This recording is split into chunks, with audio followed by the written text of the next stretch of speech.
मुझे बता दीजिए।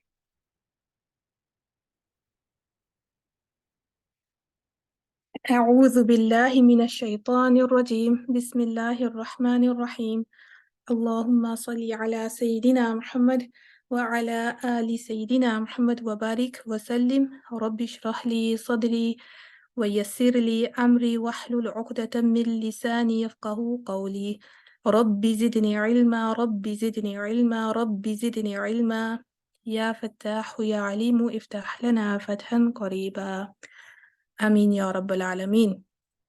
मखारिजुल हुरूफ, हम लोग मखारिज पढ़ रहे थे और लास्ट सेशन में हमने पढ़ा कि मखरज असल में होता क्या है। अच्छा, मखरज का जो लफ्ज़ी मानी है वो है निकलने का मकाम या जगह। किसी भी जगह से किसी भी चीज़ का निकलना हम कहते हैं कि ये मखरज है या खुरूज है। इसको आप खारिज कह लें। निकलना, निकलने का मकाम या जगह जहाँ से कोई चीज़ निकलती है। तजवीद की कॉन्टेक्स्ट में इस्तिलाही मानी मखरज के होंगे वो जगह या वो मकाम, वो पॉइंट्स ऑफ आर्टिकुलेशन जहाँ से आवाज़ निकलती है। और ये जगहें जो थीं वो टोटल 17 हैं और इनको मज़ीद आगे 5 में डिवाइड किया गया है। अच्छा, जो मखरज है ये 2 तरह का होता है, एक मखरज मुहक्कक और एक मखरज मुक़द्दर। मखरज मुहक्कक वो वाला मखरज था, हमने एक्सप्लेन किया, कि जहाँ पे आवाज़ किसी न किसी जगह पे मुंह में या गले में टिकती हो, मतलब वहाँ रुकती हो। जब 2 ऑर्गन्स ऑफ स्पीच जैसे ज़ुबान ज़्यादातर इस्तेमाल में आती है, ये हमारे गम्स को लगे, हमारे पैलेट को लगे, दांतों से लगे, या हम अपने गले को जब स्क्वीज़ करते हैं, दबाते हैं, तो ये आपस में जो टकराव पैदा होता है 2 ऑर्गन्स ऑफ स्पीच का, तो उससे एक ख़ास किस्म की आवाज़ निकलती है।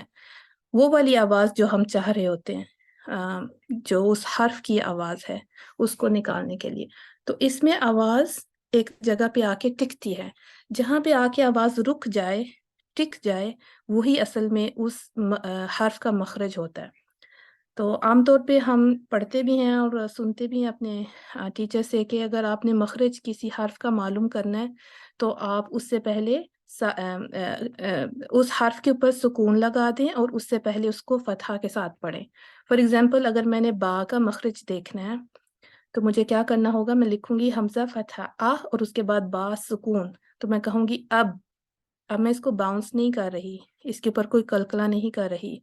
अब जहाँ पे मेरे होंठ आपस में मिल गए, आवाज़ वहाँ पे रुक गई, तो ये उसका मखरज होगा। अब अब ठीक है। इसी तरह आप तमाम हरूफ के मखारिज जान सकते हैं।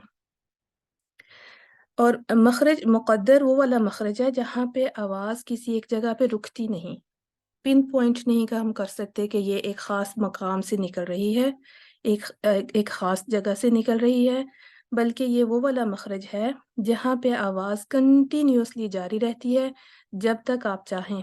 जब तक आपके अंदर कैपेसिटी है, आप सांस का बहाल करना जारी रखेंगे तो ये मखरज भी जारी रहेगा। जहाँ आपकी सांस रुक गई तो वो मखरज भी ख़त्म हो जाता है। तो ये मखरज जो इस्तेमाल में आता है, ये मद हरूफ के लिए इस्तेमाल में आता है, जिसमें हम कहेंगे हरूफुल मद्दा, वो इसमें आते हैं। आ, ई, ऊ, इसमें मखरज कहीं रुक नहीं रहा, आप देखें आवाज़ कहीं टिक नहीं रही, तो ये कंटिन्यूअसली जारी रहती है। इसी तरह गुन्ना है, जो नाक से आवाज़ निकलती है, हम उसको कहते हैं गुन्ना, और अरबी में कहेंगे अल खैशूम। तो अन, अम, मीम और नून का गुना जो हम करते हैं, तो जब तक मैं नाक से आवाज़ निकालना चाहूँ मैं निकाल सकती हूँ। तो ये यहाँ पे देखें आवाज़ कहीं रुक नहीं रही, लिहाजा इस तरह के मखरज को हम कहेंगे मखरज मुक़द्दर।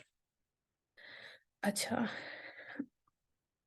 5 बुनियादी मखारिज हमने पढ़ा। सबसे पहले अलजौफ को, अलजौफ या जोफ़े दहन, उर्दू में जिस तरह हम इस्तेमाल करते हैं, इससे मुराद वो वाला हिस्सा है जो गले का और मुंह का खाली हिस्सा हो। और अगर आप इसके ऊपर थोड़ा नोट करें, ये तमाम जो 5 मखारिज है ना, इनको यहाँ पे डिफाइन किया गया है, 7 एरोज़ के साथ पॉइंट आउट किया गया कि कौन-कौन से हैं। तो ادھر سے اگر آپ نوٹ کریں وہ والا حصہ جو پرپل میں اور گرین میں کلرڈ ہے، یہ سارا حالی حصہ، یہ مخرج ہے حروف المدہ کا، الجوف کا، اور یہ وہی والا مخرج ہم کہیں گے مخرج مقدر، جہاں پہ آواز ایک جگہ پہ ٹک نہیں رہی، یہاں پہ دو organs آف اسپیچ آپس میں ٹکراتے بھی نہیں ہیں، بلکہ آواز نکلتی ہے نیچے سے، جب آپ سانس لیتے ہیں اپنے لنگ سے تو وہ آپ کے گلے سے ہوتی بھی سیدھی باہر آ جاتی ہے، اور جو ووکل کورڈز ہیں نا یہ کمپلیٹلی اوپن ہوتے ہیں اس میں۔ تو الف یہ ہمیشہ ساکن ہوتا ہے، ہمیشہ مد کے لیے استعمال ہوتا ہے۔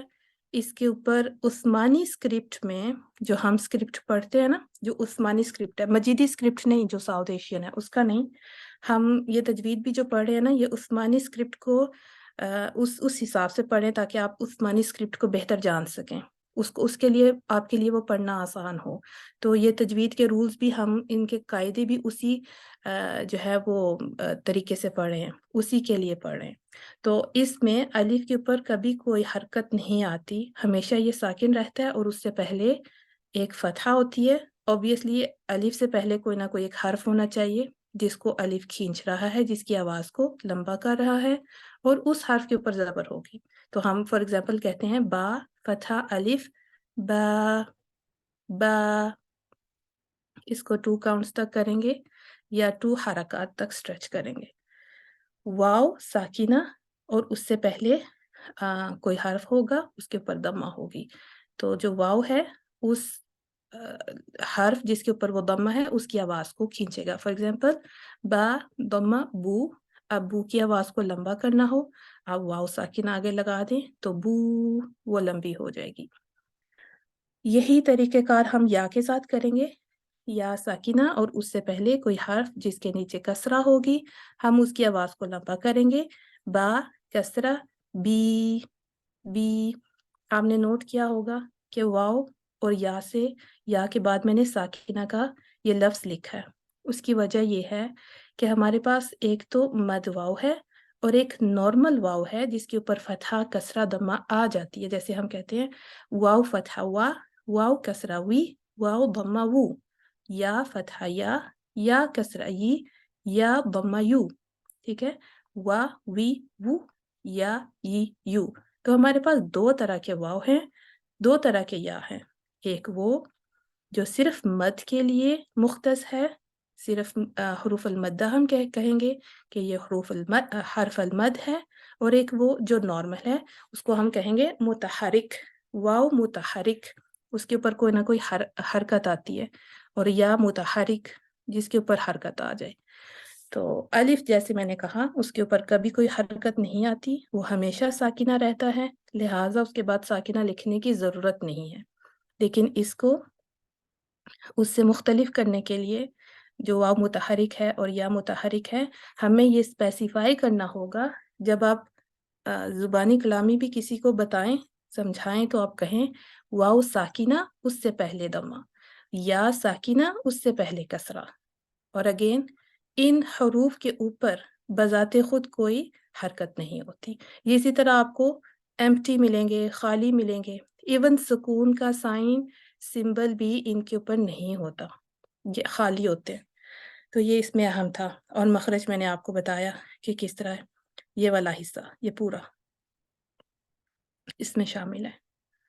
اچھا، جو چیزیں دیکھنے کی ہیں اس میں یہ کہ الجوف، اس میں سے جو 3 حروف الف واو اور یا، ان کا ایک ہی مخرج ہے۔ مخرج آپ نے یاد رکھنا ہے، الجوف ایک مخرج ہے اور اس میں سے 3 حروف ادا ہوتے ہیں، اور وہ حروف المدہ ہیں۔ یہ حلق اور منہ کے خالی حصے سے ادا ہوتے ہیں، آواز کے بند ہوتے ہی مخرج بھی ختم ہو جاتا ہے۔ جو چیزیں خیال کرنی ہیں پڑھتے وقت، قرآن پاک کی تلاوت کرتے وقت، وہ یہ ہے کہ کچھ لوگوں کو کچھ اسٹوڈنٹس کو، ایون خود بھی ہم نوٹ کریں گے کہ ان کی ایک نارمل ٹینڈنسی ہوتی ہے کہ وہ آواز کو ناک میں لے جاتے ہیں۔ فار ایگزامپل وہ پڑھیں گے انہو کو وہ پڑھیں گے انہو، ہوں، یہ ان کی نارمل کانورسیشن کچھ اس طرح کی ہوتی ہے کہ وہ نیزلائز کرتے ہیں ساؤنڈ کو، تو آواز کو ناک سے نہیں نکالنا۔ मद हरूफ की जो आवाज़ है आ, ई, ऊ, उसको नाक में नहीं लेके जाना, क्योंकि नाक का एक अलहदा मखरज है और उसकी एक अलहदा सिफ्त है जो कि नून और मीम के साथ मुख्तस है। हम यहाँ पे उसका इस्तेमाल नहीं करेंगे।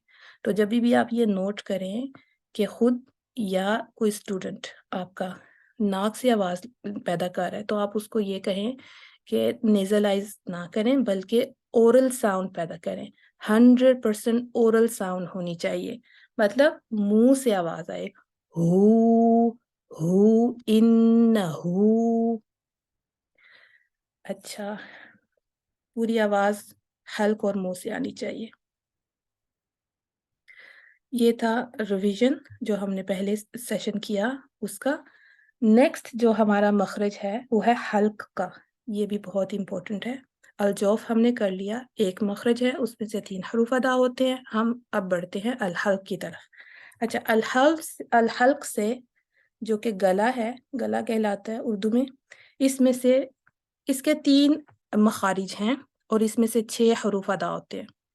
वो जो 3 मखारिज हैं उसमें से 6 हरूफ अदा होते हैं। हमज़ा, हा, आइन, हा और गैन, खा। गैन, खा, हमज़ा, हा, ये कहाँ से अदा होता है?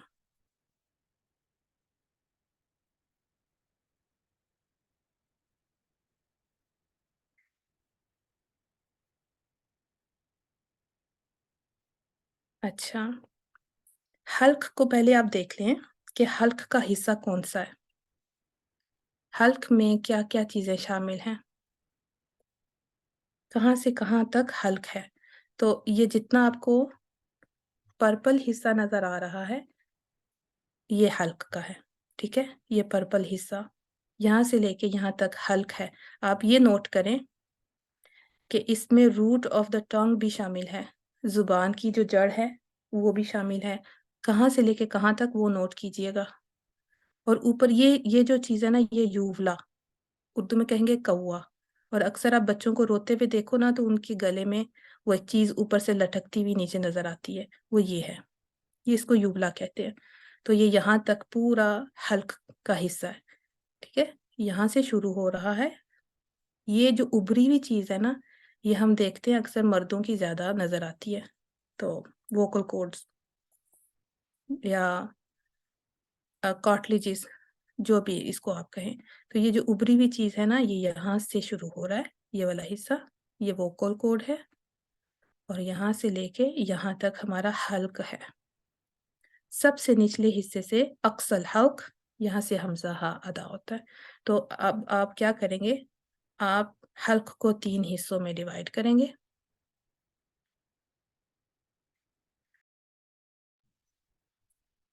मैं आपको थोड़ा लिख के बता दूँ।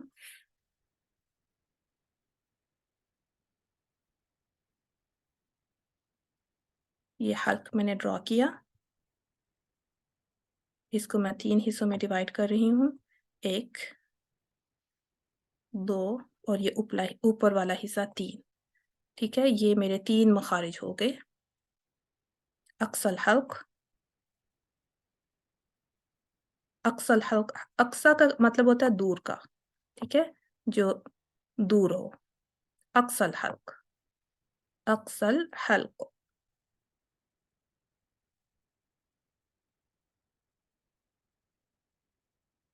हम कहते हैं मस्जिदुल अक्सा।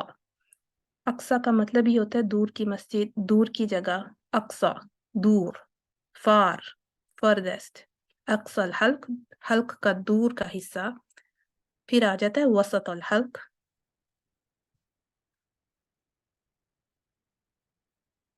वाव सीन तौ, हल्क। ये है दरमियानी हिस्सा। वसत से ही आपको पता चल जाना चाहिए, उर्दू में भी हम इस्तेमाल करते हैं वस्ती ममालिक या ममालिक वुस्ता करके, ये मिडल ईस्ट को कहते हैं। तो middle middle part of the throat या दरमियानी हिस्सा। फिर आ जाता है अदनल हल्क। अदना का मतलब होता है करीबी, अदनल हल्क। अच्छा, आपके ज़हन में एक सवाल आना चाहिए कि ये दूर का और करीब का किस चीज़ से दूर का और करीब का होना चाहिए?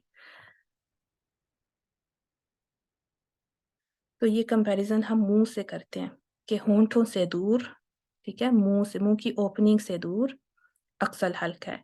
तो अगर हम अपने बाहर होंठों को अपने जहाँ से आवाज़ बाहर आती है उस जगह से इसकी पैमाइश करें तो गले का जो निचला हिस्सा है वो वहाँ से दूर है।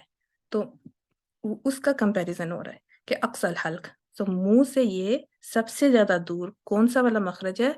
अक्सल हल्क, ठीक है। यहाँ से हमजा और हा की आवाज पैदा होती है, और ये वो वाला हिस्सा है जहाँ पे हमारे वोकल कॉर्ड्स भी हैं, ठीक है, लेयरिंग्स हैं, वो वोकल कॉर्ड है। दरमियान से आइन और हा, और ऊपर अदनल हल्क से गाइन और खा। अब देखें, हमारे पास 3 मखारिज थे, 1, 2 और ये 3, और हर मखरज से 2 हरूफ अदा हो रहे हैं, ठीक है। अक्सल हल्क से 2, वसतुल हल्क से 2, अदनल हल्क से 2। अब ये एक ही, इनका दोनों का मखरज एक है, इन दोनों का मखरज एक है, और इन दोनों का मखरज एक है, लेकिन इनकी आवाज़ें डिफरेंट हैं। वो किस तरह डिफरेंट हैं? सबसे पहले हम हमज़ा और हा को देख लेते हैं।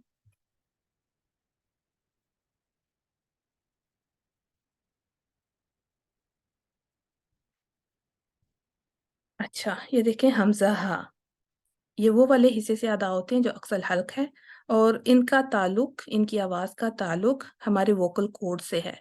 ये वाली जो तस्वीर आप देख रहे हैं, यहाँ वोकल कॉर्ड बिल्कुल बंद है, यहाँ थोड़ा-सा खुला हुआ है, यहाँ भी कुछ खुला है, ये थोड़ा ज़्यादा खुला है, और ये लंबा भी आप देखें, इनके इसका साइज़ थोड़ा ज़्यादा है, और इसमें साइज़ थोड़ा कम है, यहाँ पे भी आप देखें डिस्टेंस है दोनों में।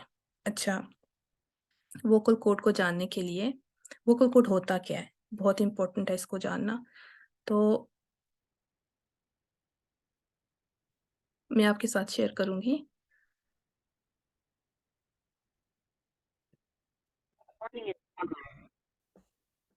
अच्छा जी, हम हमज़ा हा को देख रहे थे, और हमज़ा में इसमें थोड़ी शिद्दत पाई जाती है। ये हर्फ़ अल-शिद्दा है, हर्फ़ अल-शिद्दा। तो हमने क्या करना है, इसमें अपने वोकल कॉर्ड को बिल्कुल आपस में बंद कर देना है। अगर आप यूट्यूब पे भी जाके वोकल कॉर्ड का फ़ंक्शन लिखें सर्च बार में, और देखें कि वोकल कॉर्ड होता क्या है, तो उसके बंद होने और खुलने से अ, इ, उ की आवाज़ पैदा होती है। अ, अगर आप अपनी आवाज़ को बंद करें, थोड़ी देर साँस को अपने होल्ड करें, और उसके बाद बिना साँस लिए की आवाज़ को पैदा करें, तो एग्ज़ैक्टली आपके वोकल कॉर्ड से की आवाज़ प्रोड्यूस होगी।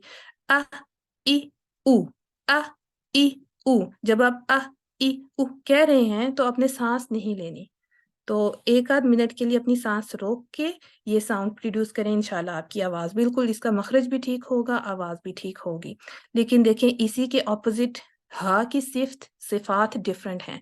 उसमें क्या है कि आपका वोकल कॉर्ड पूरी तरह से खुला होगा, और आपने क्या करना है कि उसमें साँस को बहाल रखना है, ठीक है? उसमें साँस नहीं रोकनी। हा, ही, हू, हा, ही, हू, हा, ही, हू। तो ये आज का सेशन था हमज़ा हा पे। इंशाल्लाह हम हुरूफ़ुल हल्क़ को नेक्स्ट टाइम इंशाल्लाह कंटिन्यू रखेंगे। सुब्हानक अल्लाहुम्मा व बिहम्दिका नशहदु अन ला इलाहा इल्ला अंता नस्तगफिरुका व नतूबु इलैक। अस्सलामु अलैकुम व रहमतुल्लाहि व बरकातुहू।